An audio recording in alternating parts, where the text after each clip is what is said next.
સમાજ અને ખોડિયારનગરના રહીશોની કાયમી રસ્તાની માંગ સાથે ચીફ ઓફિસરને આવેદનપત્ર આપ્યું।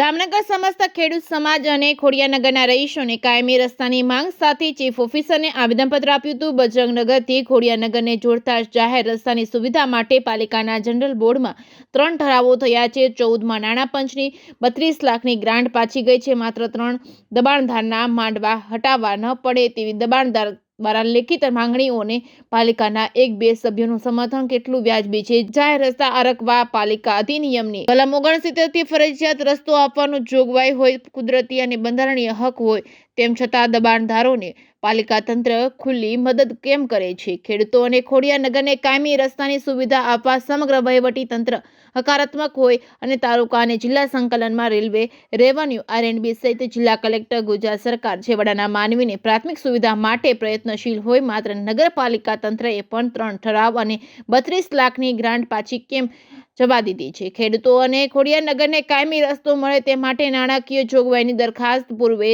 દબાણ હટાવીને કાચો રસ્તો ત્વરિત આપોની બુલંદ માંગ સાથે આવેદનપત્ર પાઠવવા સમસ્ત ખેડૂત સમાજ અને ખોડિયારનગરના રહીશોને વિશાળ રેલી સરદાર ચોકથી નગરપાલિકા કચેરી ખાતે કાયમી રસ્તો આપો અને સૂત્રોચ્ચાર સાથે આવેદનપત્ર પાઠવ્યું હતું। Reporting by Natwarlal Bhatia, Damnagar. જે રસ્તાની માંગ છે એ યોગ્ય છે કે નહીં? એકદમ સરસ યોગ્ય છે અને એના માટે અમારી નગરપાલિકા એકદમ કટિબદ્ધ છે। આજે થતો છે કે એનું કામ નહીં થતું।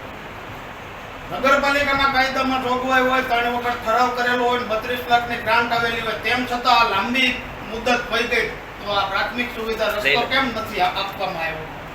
આમને તો ખૂબ જૂની છે। અલગ અલગ રીતે વિવાદો થઈ અને જે તે વખતે પ્રાંત અને કલેક્ટરમાં જગ્યા સર્વનાથી માટે મોડું થયું છે। વહેલી તકે અમે નિકાલ કરશું।